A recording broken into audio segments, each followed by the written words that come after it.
رجل اما قوما وهم به راضون او كما قال علیہ الصلاۃ والسلام۔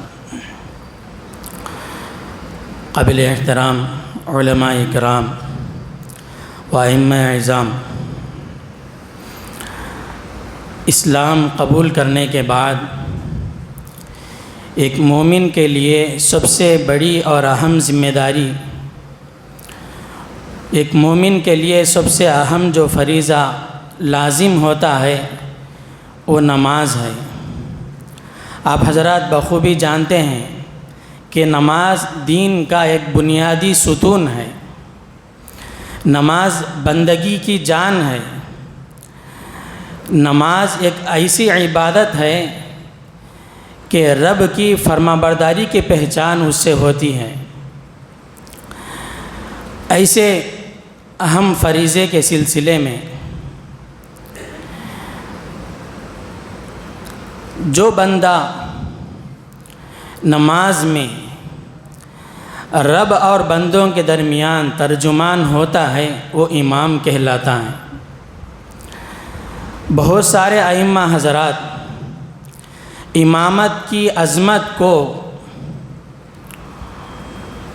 باوجود جاننے کے اپنے دھیان میں نہیں رکھتے، اس کا احساس نہیں رہتا، محض ایک جگہ خدمت کرنے کا، ملازمت کا موقع سمجھتے ہیں، حالانکہ یہ بات بالکل غلط ہے۔ امامت عین سنت ہے۔ حضرت مولانا مفتی اشرف علی صاحب رحمۃ اللہ علیہ ہمیشہ فرمایا کرتے تھے کہ حضور پاک علیہ الصلاۃ والسلام کے زمانے سے لے کر آج تک کوئی سنت بغیر کسی تبدیلی کے، تغییر کے چلی آ رہی ہے تو وہ منصب امامت ہے، امامت والی سنت ہے۔ حضور پاک علیہ الصلاۃ والسلام کے زمانے میں اتنی ہی رکعتیں فرائض میں پڑھتے تھے جتنی آج پڑھ رہے ہیں، وہی رکعتیں ہیں، وہی نمازیں ہیں، اور وہی قرآن ہے، وہی قرات ہے، وہی تجوید ہے جو حضور پاک علیہ الصلاۃ والسلام کے زمانے سے چلی آ رہی ہے۔ اور حضور پاک علیہ الصلاۃ والسلام کے بعد صحابہ کرام نے مسلمانوں کو نماز پڑھ کر عملی طور پر بتلایا کہ آقا علیہ الصلاۃ والسلام کی نماز ایسے ہوا کرتی تھی۔ تو معلوم ہوا کہ امامت یہ سنت متواترہ ہے۔ حضور پاک علیہ الصلاۃ والسلام اگر سفر پر ہوتے یا بیمار ہوتے تو کسی کو نائب بناتے، ورنہ آپ صلی اللہ علیہ وسلم کا معمول ہمیشہ آپ ہی امامت فرماتے تھے۔ تو امامت کوئی معمولی منصب نہیں ہے، یہ سنت متواترہ ہے۔ امام مصلی پر کھڑے ہوتا ہے تو وہ گویا حضور پاک علیہ الصلاۃ والسلام کا نائب اور خلیفہ بنتا ہے۔ امامت کی وجہ سے امام الانبیاء کی طرف اس کی نسبت ہوتی ہے، اس لیے ائمہ حضرات کو چاہیے کہ امامت کی عظمت کا احساس اپنے اندر پیدا کریں۔ موجودہ زمانے میں امامت ولی بننے کا ایک آسان راستہ ہے۔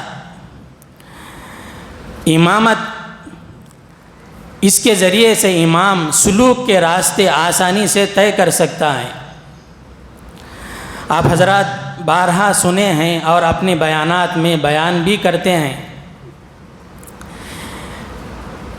کہ جماعت سے پڑھی جانے والی نماز کا ثواب 25 گنا بڑھ جاتا ہے، اخلاص کی بنیاد پر 27 گنا اور اضافہ ہو جاتا ہے۔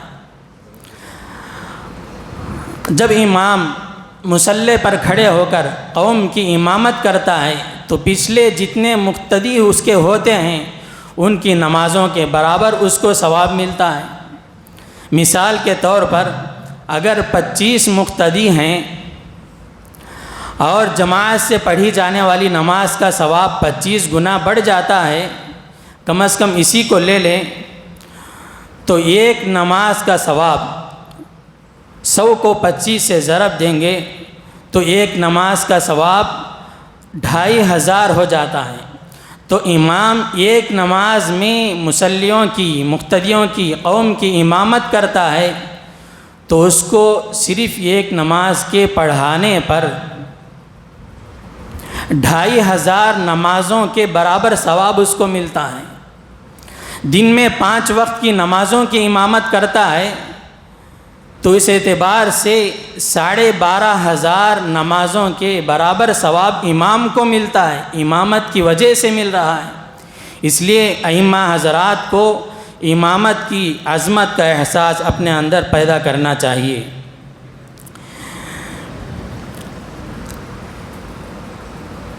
حدیث پاک میں آپ صلی اللہ علیہ وسلم نے اسی کو فرمایا، وَإِنْ أَحْسَنَ كَانَ لَهُ مِنَ الْأَجْرِ مِثْلَ أَجْرِ مَنْ صَلَّى خَلْفَهُ مِنْ غَيْرِ أَنْ يُنْقَصَ مِنْ أُجُورِهِمْ شَيْئًا۔ اب اگر ایسے میں امام سے غلطیاں ہو رہی ہیں، فرائض میں، ارکان میں، شرائط میں، واجبات میں، سنتوں میں، مستحبات اور آداب میں، جو نقص پیدا ہوگا اس میں بھی وہ مقتدیوں کا ضامن ہوگا۔ ثواب تو مل رہا ہے، اگر وہ نقص پیدا کرے گا، نماز صحیح معنی میں آداب کی رعایت کرتے ہوئے نہیں پڑھائے گا، وہ نقص امام کو برابر ملے گا اور پہلے درجے میں ملے گا۔ کوئی بندہ 40 نمازیں تکبیر اولیٰ کے ساتھ پڑھتا ہے، حدیث پاک کی روشنی میں اس کو 2 پروانے ملتے ہیں، ایک نفاق سے برات کا، ایک جہنم سے برات کا۔ جب امام نماز پڑھاتا ہے تو بدرجہ اولیٰ اس کے حق میں یہ بات ثابت ہوگی کہ امام سب سے پہلے نفاق سے بری ہوگا، امام سب سے پہلے جہنم سے بری ہوگا، اس کے حق میں یہ بات بدرجہ اولیٰ ثابت ہوگی۔ اس لیے ائمہ حضرات کو بہت احساس کے ساتھ ذمہ داری سمجھ کر امامت کی ذمہ داری کو ادا کرنا چاہیے۔ امامت کسی معمولی عبادت میں وہ قوم کی امامت نہیں کر رہا ہے، ایمان کے بعد جو سب سے بڑا اور اہم فریضہ ہے، جس کے بارے میں مرنے کے بعد سب سے پہلے سوال ہوگا، اول ما یحاسب به العبد یوم القیامہ الصلاۃ، ایسا اہم فریضہ اس کے سلسلے میں وہ قوم کی امامت کر رہا ہے۔ اور حضرت عمر فاروق رضی اللہ تعالیٰ عنہ اپنے دور خلافت میں جہاں جہاں پر آپ کی طرف سے حاکم بنائے جاتے، گورنر بنائے جاتے، ذمہ داریاں سونپی جاتی، ان علاقوں کے ذمہ داروں کو سب سے پہلے یہ سناتے کہ تمہارے اوپر جتنی ذمہ داریاں ہیں، تمہارے ذمے جتنے فرائض ہیں، ان میں سب سے اہم ذمہ داری اور فریضہ میرے نزدیک نماز کو اس کے تمام حقوق کے ساتھ ادا کرنا ہے۔ اگر تم میں سے کوئی نماز کے سلسلے میں کوتاہی کر رہا ہے، اس کے حقوق ادا نہیں کر رہا ہے، تو وہ اپنی بقیہ ذمہ داریاں بھی صحیح طور پر نبھا نہیں سکتا، اس میں بھی اس سے کوتاہیاں ہوں گی۔ اگر نماز کو اس کے تمام حقوق اور حقوق کے ساتھ رعایت کرتے ہوئے اس کی حفاظت کرتا ہے تو سمجھو کہ اس کے ذمے کی بقیہ ذمہ داریاں اور فرائض بھی وہ بحسن خوبی انجام دے گا۔ اس لیے ہم ائمہ حضرات کو چاہیے کہ امامت کرتے وقت میں پورے واجبات، فرائض، ارکان، سنتوں اور آداب کی رعایت کرتے ہوئے امامت کریں۔ ائمہ حضرات سے عام طور پر ہونے والی غلطیوں کی، کوتاہیوں کی طرف توجہ دلانا مناسب سمجھتا ہوں۔ ویسے ہماری ہر حالت قابل اصلاح ہے، لیکن نماز جیسی بندگی میں کوتاہیاں یہ زیادہ قابل اصلاح ہیں۔ عام طور پر تکبیر تحریمہ میں، تکبیرات انتقالیہ میں ائمہ حضرات کوتاہیاں کرتے ہیں۔ سب سے پہلے سمجھنا چاہیے کہ تکبیر کس کو کہتے ہیں۔ تکبیر کہتے ہیں اللہ اکبر کہنے کو، ایک جملہ ہے، اللہ سب سے بڑا ہے۔ اس سارے جملے کو تکبیر کہتے ہیں۔ اللہ سب سے بڑا ہے۔ بعض لوگ غلطی سے یا انجانے میں بغیر کسی احساس کی اس کے شروع میں، لفظ اللہ کے شروع میں حمزہ کا اضافہ کر دیتے ہیں، مد کر دیتے ہیں، اللہ اکبر کہتے ہیں اور پتہ بھی نہیں چلتا، جب کہ اس سے معنی تکبیر کے بالکل بگڑ جاتے ہیں۔ اس سے استفہام ہو رہا ہے یا تعجب کا اظہار ہوا ہے کہ اللہ سب سے بڑا ہے۔ تو کوئی امام اس طرح سے غلطی کر رہا ہے، لفظ اللہ کے شروع میں حمزہ کا اضافہ کر کے مد کر رہا ہے، یا اکبر کے شروع میں حمزہ کا اضافہ کر کے مد کر رہا ہے، اکبر کہہ رہا ہے، تو ان دونوں غلطیوں کی وجہ سے امام کی تکبیر تحریمہ سے اس کی نماز ہی شروع نہیں ہوئی۔ تکبیر تحریمہ جمہور ائمہ احناف کے نزدیک نماز کے شرائط میں سے ہے، نماز کے باہر کے فرائض میں سے ہے۔ یہ شرط اگر نہ ہو تو بقیہ فرائض بھی نہیں ہوں گے، نماز ہی شروع نہیں ہوگی اس کی۔ اس لیے ائمہ حضرات کو سب سے پہلے تکبیر تحریمہ کی درستگی کی طرف توجہ دینا چاہیے۔ اور بعض حضرات اللہ اکبر کہتے ہیں، اکبر فقہ کی کتابوں میں آتا ہے، یہ طبل کو کہتے ہیں اکبر۔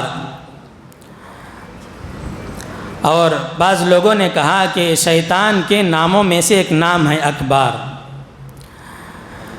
بعض حضرات بے توجہی میں، حالانکہ تجوید سے قرآن پاک پڑھاتے ہیں، قرات بہت اچھی ہے، لیکن توجہ نہ ہونے کی وجہ سے، کسی کی اصلاح نہ لیتے رہنے کی وجہ سے یہ غلطی سرزد ہو جاتی ہے۔ اس لیے ان تینوں غلطیوں سے بچنا چاہیے۔ اور تکبیرات انتقالیہ، انتقالی تکبیر، ایک رکن سے، ایک فرض سے دوسرے فرض کی طرف منتقل ہونے کے لیے جو حرکت کرتے ہیں اس کو انتقال کہتے ہیں۔ اس وقت میں جب حرکت شروع ہوتی ہے ایک رکن سے دوسرے رکن تک جانے کے لیے، جو حرکت شروع ہوتی ہے اس کے شروع سے حرکت کے ختم تک تکبیر کو ختم کر دینا چاہیے۔ اس کو تکبیرات انتقالیہ کہتے ہیں، حرکت انتقال کے وقت میں تکبیر کہنے کو۔ اس میں بھی عام طور پر غلطیاں ہوتی ہیں۔ بہت سارے ائمہ حضرات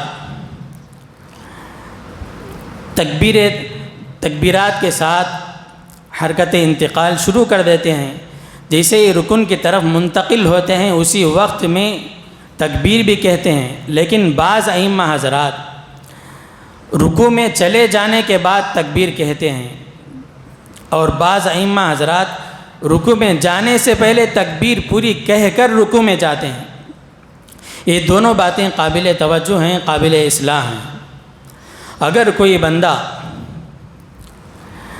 نابینا ہے، اب اگر امام پہلے تکبیرہ تحریمہ نہیں کہے گا بلکہ رکوع میں جا کر کہے گا تو نابینا کا مسئلہ ہو جائے گا۔ اگر وہ ضعیف ہے تو اور بڑا مسئلہ ہو جائے گا کہ ضعف کی وجہ سے اس کے رکن میں پہنچنے تک امام کا فریضہ انجام ہو گیا، تو اس کو رکوع نہیں مل رہا ہے، سجدہ نہیں مل رہا ہے۔ اگر کوئی زیادہ سننے والا ہے، اونچا سننے والا ہے، بہرا ہے،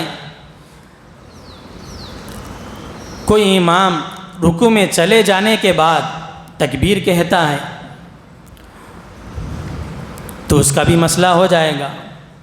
اس لیے ائمہ حضرات کو چاہیے ایک رکن سے دوسرے رکن کی طرف منتقل ہونے کے لیے جو تکبیر کہتے ہیں حرکت انتقال ہی سے شروع کر دیں، جیسے ہی حرکت ختم ہو جائے تکبیر بھی ختم ہو جائے۔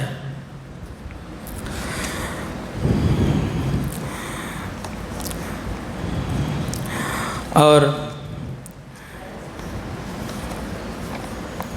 دوسری غلطی کوتاہی جو ہوتی ہے قرات میں، قرأت قرآن پاک کا ایک خاص حصہ جس سے نماز صحیح ہو جائے، اتنے خاص حصے کا ہر مسلمان کے لیے تجوید کی رعایت کرتے ہوئے سیکھنا، یاد رکھنا فرض ہے۔ ما تجوز بھی الصلاح کے مقدار، قرآن کا صحیح ہونا ضروری ہے۔ اگر لہجہ بن جاتا ہے، آواز اچھی ہے تو یہ امر مستحسن ہے، لیکن اتنا تو فرض بنتا ہے کہ ائمہ حضرات اپنی نمازوں میں تجوید کی مکمل رعایت کریں، اس لیے کہ نماز کا ایک فریضہ ہے قرأت کرنا، قرآن پڑھنا، اور قرآن بغیر تجوید کے منزل نہیں ہوا، نازل نہیں ہوا۔ قرآن اترا تو تجوید بھی ساتھ میں اتری۔ تجوید کا موضوع اور اس کا حکم آپ حضرات جانتے ہیں کہ فرض عین ہے، منزل من اللہ ہے، اس لیے ائمہ حضرات کو خاص طور پر توجہ دینی چاہیے۔ وہ حروف جو عام طور پر تھوڑی سی توجہ کے ساتھ صحیح ہو جا سکتے ہیں، ان میں تو کسی بھی حالت میں غلطی نہیں کرنا چاہیے۔ بہت سے ائمہ حضرات لہجہ بنانے کے چکر میں یا جلد بازی کے چکر میں امامت کی عظمت کے احساس نہ ہونے کی وجہ سے قرأت میں غلطیاں کرتے ہیں۔ جیسے الحمد میں ہا کے بجائے ہا، ایاکا اس میں تشدید کے بجائے عام طور پر لوگ غلطی کرتے ہیں ایاکا، تشدید کی طرف توجہ نہیں ہوتی۔ جہاں پر تشدید ہوتی ہے وہاں پر سختی ہوتی ہے، اور جہاں پر سختی ہوتی ہے حروف کے ادا کرنے میں کچھ تاخیر ہوتی ہے، تو اس لیے تشدید کے ساتھ ایاکا ادا کرنا چاہیے۔ اور نستعینو میں بجائے سین کے بعض حضرات سا پڑھتے ہیں، بعض حضرات صاد پڑھتے ہیں، اور مستقیم میں قاف کے بجائے کاف ادا کرتے ہیں، اور صراطہ کی صاد اس کا صحیح تلفظ نہیں کرتے۔ ولضالین میں ضاد کی ادائیگی میں مختلف ائمہ کے مختلف ادائیگیاں ہیں، کوئی دال کو موٹا پڑھ رہا ہے، کوئی ضا پڑھ رہا ہے، کوئی زا پڑھ رہا ہے، اس کی طرف بھی توجہ دینے کی ضرورت ہے۔ اگر ائمہ حضرات ان تمام غلطیوں کے ساتھ، اس طرح کی غلطیوں کے ساتھ نماز پڑھتے ہیں، قرأت کرتے ہیں، اگرچہ ان کی نماز ادا ہو جائے گی، لیکن بغیر تجوید کے پڑھنے کی وجہ سے وہ گنہگار ہوں گے، معذور سمجھے جائیں گے۔ اور بات ہے کہ کسی وجہ سے ان کو صحیح کرنے کا موقع نہیں ملا، پھر بھی ائمہ حضرات کو چاہیے کہ اپنا وقت فارغ کر کے نماز میں جو بارہا صورتیں پڑھتے ہیں، آیات پڑھتے ہیں، ان کی تصحیح کی طرف توجہ دینا چاہیے۔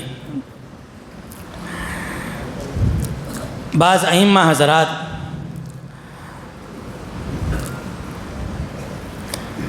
مختلف صورتوں کو، الگ الگ صورتوں کو ملا کر پڑھتے ہیں، جیسے قل هو اللہ احد اللہ الصمد۔ یہ جہاں پر ہم اپنی مصلیوں کو اس طرف توجہ دلائے ہیں گے وہ سمجھ جائیں گے، لیکن ہر جگہ اس طرح قرأت کرنے سے مقتدیوں میں اختلاف اور انتشار پیدا ہو سکتا ہے۔ اس کو تجوید کا قاعدہ نہیں معلوم ہے کہ تنوین کے بعد جزم والا حرف آ جائے تو وصل کیسے کرنا ہے، تو وہ سمجھے گا قل هو اللہ احد اللہ الصمد، اللہ الصمد سمجھنے کے بجائے وہ اپنی نمازوں میں بھی اللہ الصمد پڑھے گا۔ تو اس طرح سے قرأت کرنے سے بچنا چاہیے۔ بہت سارے ائمہ حضرات تکبیر تحریمہ کے بعد فوراً قرأت شروع کر دیتے ہیں، پتہ نہیں لگتا کہ وہ تعوذ تسمیہ بھی پڑھے کہ نہیں، ثنا تو دور کی بات۔ اور عام طور پر تراویح کی امامت میں جو دیکھا گیا، ثنا بالکل ترک کر دیتے ہیں اور قید آخرہ میں تشہد ہی پر اکتفا کرتے ہیں، درود بھی چھوڑ دیتے ہیں، دعا معصورہ تو پوچھنا ہی کیا۔ لیکن ثنا پڑھنا نماز کے شروع میں یہ مسنون ہے، اس کی پابندی کرنا چاہیے، اس کا اہتمام کرنا چاہیے۔ فقہ کی کتابوں میں لکھا ہے تراویح کے اندر بھی ثنا پڑھنے کا اہتمام کرنا چاہیے۔ اور بہت سارے لوگ نادانی کی وجہ سے بچپن سے جو یاد کیے ہیں ثنا سبحانک اللہم و بحمدک، تو اس دعا کا جو نام ہے ثنا، اس کا بھی تلفظ کر دیتے ہیں۔ اگر اس طرح سے ائمہ حضرات سے بھی غلطی ہو رہی ہے تو قابل توجہ ہے، اس سے نماز فاسد ہو جاتی ہے۔ اور بہت سارے حضرات تعوذ تسمیہ کا اہتمام نہیں کرتے، جبکہ تعوذ تسمیہ پڑھنا سنت مؤکدہ ہے، اور شوافع کے نزدیک تعوذ تسمیہ پڑھنا ثنا کے بعد فرض ہے، اور حنفیہ میں سے ابن حمام رحمۃ اللہ علیہ ثنا کے بعد تعوذ تسمیہ پڑھنے کے سلسلے میں فرماتے ہیں کہ واجب ہے، اور شارح منیت المصلی علامہ ابراہیم حلبی رحمۃ اللہ علیہ اسی واجب ہونے کے قول کو زیادہ احتیاط فرماتے ہیں۔ اور تیسری غلطی جو ہم ائمہ حضرات سے عام طور پر ہوتی ہے کہ اپنے کو جو قرات یاد ہے یا جہاں پر اپنا لہجہ بنا ہوا ہے اسی کی تلاوت کرتے ہیں، قرات مسنونہ کا اہتمام نہیں کرتے، جبکہ احادیث کے استقراء سے تلاش کرنے کے بعد پڑھنے کے بعد پتہ چلتا ہے حضور پاک علیہ الصلاۃ والسلام کی عادت مبارکہ عام طور پر آپ کا معمول تھا مفصلات سے قرات فرماتے تھے۔ مفصلات کس کو کہتے ہیں؟ سورہ حجرات سے لے کر سورہ ناس تک کی سورتوں کو مفصلات کہتے ہیں۔ ائمہ حضرات اس سلسلے میں کوتاہی کرتے ہیں کہ ان سورتوں میں سے پڑھنے کا خاص طور پر اہتمام نہیں کرتے، اپنا معمول نہیں بناتے۔ کوئی امام الف لام میم سے پڑھ رہا ہے، کوئی سیقول سے پڑھ رہا ہے، کوئی وقال الذین سے پڑھ رہا ہے، اور بعض ائمہ حضرات سال بھر میں 2 قرآن 3 قرآن اپنی جہری نمازوں میں پڑھ کر ختم کرنے پر فخر محسوس کرتے ہیں، حالانکہ مغرب کی نماز ہے، قصار مفصل پڑھنا ہے، مختصر صورتوں کی تلاوت کرنا ہے۔ ایسے میں کوئی امام 15 سطری قرآن سے 1 صفحہ پڑھ رہا ہے، ظاہر ہے مقتدی لوگ اکتاہٹ محسوس کریں گے، بیزارگی محسوس کریں گے، اور ان کی یہ بیزارگی شرعی ہے، شریعت اس کو قبول کرتی ہے کہ امام کو اس طرح سے غلطی کوتاہی نہیں کرنی چاہیے، اتنا لمبا قیام نہیں کرنا چاہیے، ایسی قرات نہیں کرنی چاہیے، بلکہ قصار مفصل کا اہتمام کرنا چاہیے۔ مفصلات کیا ہیں؟ کن نمازوں میں کون سی صورتیں پڑھنے چاہیے؟ فجر اور ظہر کی نماز میں سورہ حجرات سے سورہ بروج تک پڑھنا چاہیے، غایت مغیہ میں داخل ہے، بروج تک کی صورتوں کو پڑھنا چاہیے، اور پھر عصر اور عشاء میں سورہ طارق سے سورہ بینہ تک، اور مغرب کی نماز میں سورہ زلزال سے سورہ ناس تک کی صورتوں کو تلاوت کرنا چاہیے۔ یہ حضور پاک علیہ الصلاۃ والسلام کا معمول تھا، بلکہ حضور پاک علیہ الصلاۃ والسلام کے بعد صحابہ اکرام بھی اس کا اہتمام فرماتے تھے۔ حضرت عمر فاروق رضی اللہ تعالیٰ عنہ اپنے دور خلافت میں حضرت ابو موسیٰ اشعری رضی اللہ تعالیٰ عنہ جو بصرہ میں حاکم بنائے گئے تھے، ان کی طرف خط لکھ کر بھیجے کہ نمازوں میں مفصلات سے قرات کرنے کا اہتمام کرنا۔ تو ہم ائمہ حضرات کو خاص طور پر اس طرف توجہ دینے کی ضرورت ہے۔ اور بہت سارے ائمہ حضرات ایک چھوٹی سی صورت ہوتی ہے، مفصلات ہی سے پڑھتے ہیں، لیکن چھوٹی سی صورت ہے 2 رکعتوں میں تقسیم کر دیتے ہیں، جبکہ مکمل ایک صورت کا 1 رکعت میں پڑھنا افضل ہے۔ ایک صورت کو 2 میں تقسیم کرنا ایک غیر افضل ہے۔ بہت سارے ائمہ حضرات فجر کی نماز میں سورہ مزمل کی تلاوت کرتے ہیں، تو 1 صفحہ سوا صفحہ پر 1 رکعت کو ختم کر دیتے ہیں، دوسری رکعت میں بقیہ صفحہ پڑھتے ہیں، بقیہ رکوع پڑھتے ہیں، حالانکہ غیر افضل بات ہے، اور مفصلات سے بھی قرات نہیں ہو رہی ہے، مکمل 1 صورت پڑھنا افضل ہے۔ اس طرف توجہ دینے کی ضرورت ہے۔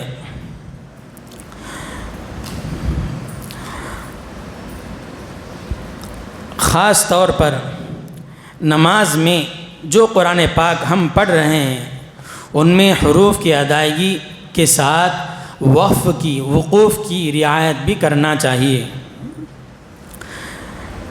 حضرت تھانوی رحمۃ اللہ علیہ فرماتے ہیں تصحیح حروف جس قدر ہو سکے بقدر امکان، اور وقف کی رعایت کرنا، وقوف کا لحاظ کرنا جس قدر ہو سکے یہ واجب ہے، اس کی رعایت کرنا ہر مسلمان پر ضروری ہے۔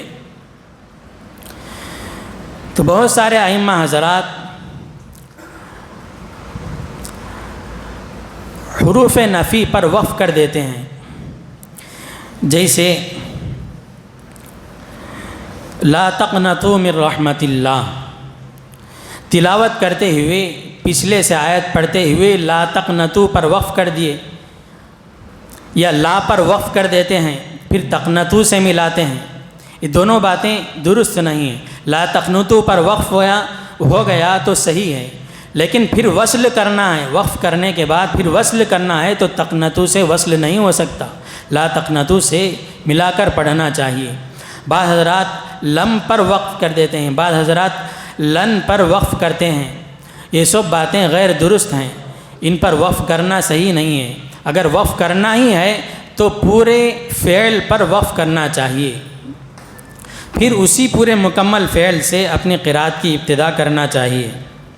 اور بعض حضرات مضاف الیہ میں مضاف پر وقف کر دیتے ہیں، وَجَعَلْنَاهُ هُدًى لِبَنِي إِسْرَائِيلَ، اب امام صاحب وقف کر رہے ہیں، لبنی اسرائیل پر وقف ہو رہا ہے لیکن وصل کرنے میں غلطی کر رہے ہیں، یا لبنی پر وقف کر دیتے ہیں، لبنی اسرائیلہ پھر ملا کر پڑھتے ہیں، یا ملا کر پڑھنے میں اسرائیلہ سے ملا رہے ہیں، لبنی اسرائیل مضاف کا اہتمام نہیں کر رہے ہیں، مضاف سے قرات نہیں شروع کر رہے ہیں۔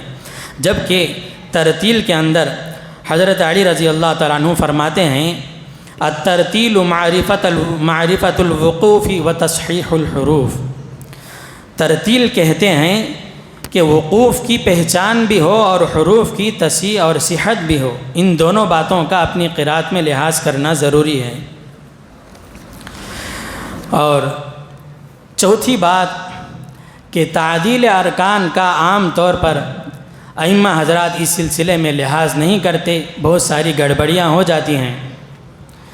تعدیل ارکان کہتے ہیں تمام فرائض کو، واجبات کو اطمینان کے ساتھ ادا کرنا۔ عام طور پر اس میں جو غلطیاں ہوتی ہیں، قیام میں قرات ہونے کی وجہ سے قیام جیسا فریضہ اس میں اطمینان ہو جاتا ہے، قیام کے بعد پھر رکوع کے ذریعے جاتے ہیں، رکوع سے اٹھنے کے بعد جو موقع ہوتا ہے اس کو قومہ کہتے ہیں،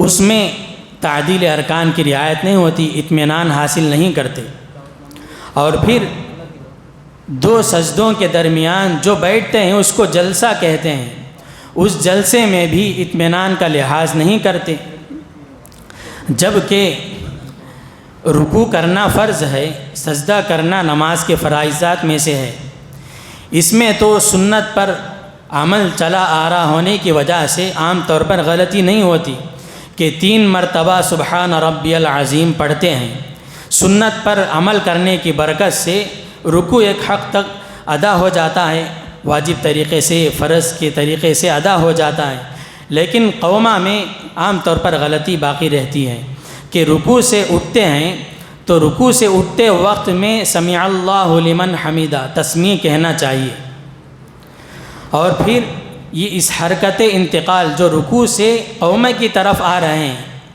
اس حرکت انتقال میں تسمیع ختم ہونا چاہیے، اور پھر جیسے ہی سیدھے کھڑے ہو جاتے ہیں، مقتدی ہیں یا منفرد ہیں، الگ سے نماز پڑھ رہے ہیں، ان کے لیے ربنا لک الحمد کہنا چاہیے، یہ اس کا محل ہے، یہ تسمیع کا محل حرکت انتقال کے وقت میں قومہ میں پہنچنے کے بعد جب بدن بالکل سیدھا ہو جائے اور اس کے بعد بالکل پھر پیچھے کی طرف آدمی چلا جائے گا، بالکل سیدھا کھڑا ہونے کو قومہ کہتے ہیں۔ امام کے لیے رکوع سے مکمل اٹھ کر کھڑا ہونا چاہیے، حرکت جسم کی اپنے مقام تک پہنچ جائے، اب اگر اس کے بعد بھی وہ اٹھنا چاہے تو اٹھ نہیں پائے گا بلکہ پیچھے کی طرف مڑ جائے گا۔ بالکل سیدھے جب کھڑا ہوتا ہے اس وقت میں ایک رکن کا وقت ملنا، ایک سبحان اللہ یا ایک تکبیر کہنے کا تک کا وقفہ ملنا چاہیے۔ جلد بازی کی وجہ سے امامت کے دوران تو اس کی ایک نہ حد ایک تک رعایت ہو جاتی ہے، لیکن اپنی انفرادی نمازوں میں عام طور پر ائمہ حضرات سے بھی اس کی رعایت نہیں ہوتی، کوتاہیاں ہوتی ہیں کہ ابھی قومہ نہیں ہوا کہ سجدے کے لیے جھک رہے ہیں، تو تعدیل ارکان نہ ہونے کی وجہ سے 4 مکروہات بیک وقت نماز میں جمع ہو جاتے ہیں کہ تسمیع کا سمع اللہ لمن حمیدہ کہنے کا جو موقع تھا، جو محل تھا، وہ محل نکل گیا۔ ربنا لک الحمد کہنے کا جو موقع تھا، وہ موقع آگے پیچھے ہو گیا۔ پھر تکبیر کہنے کا جو موقع تھا، وہ موقع اس سے آگے بڑھ گیا۔